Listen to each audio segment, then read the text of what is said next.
ब्रह्ममुरारिसुरार्चितलिङ्गं निर्मलभासितशोभितलिङ्गम् जन्मजदुःखविनाशकलिङ्गं तत्प्रणमामि सदा शिवलिङ्गम्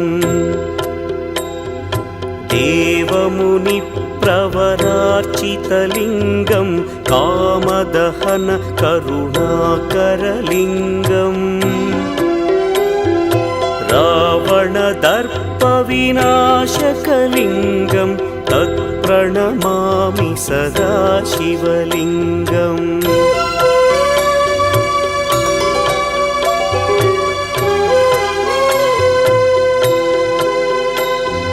सर्वसुगन्धसुलेपितलिङ्गं